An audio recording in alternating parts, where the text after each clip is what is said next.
Okay. Dito sa abroad, pag meron kang bahay,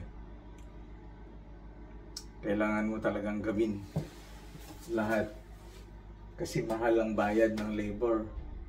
So, dapat tayo talaga ang gagawa dito. Yung tinatawag nilang DIY. Ayun, nasugat pa ako. Yung DIY, do it yourself. Matagal na yon dito. Pwede ka, pag hindi mo ka marunong, pwede ka naman turuan ng mga pagkabit ng mga materyales. Ngayon, ito yung ginamit ko, laminated floor. Hindi siya, composite siya, pero maganda, matibay ito. Kaya, ito magandang itsura. Pakita ko sa inyo. Yan.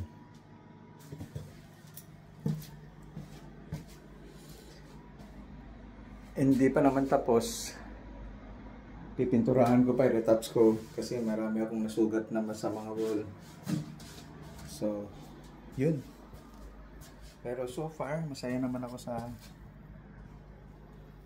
ayan. Okay.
Hello, eto.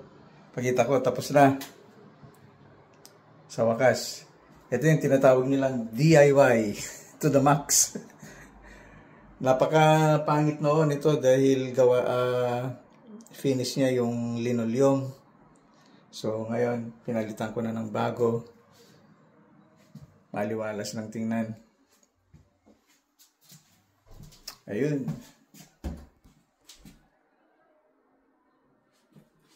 Yan yung tinatawag nilang DIY. Dito sa abroad, kailangan mong matuto sa lahat.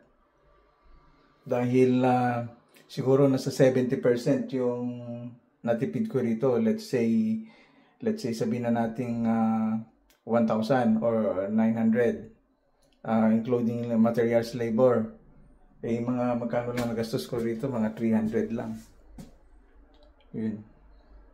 Sa flooring.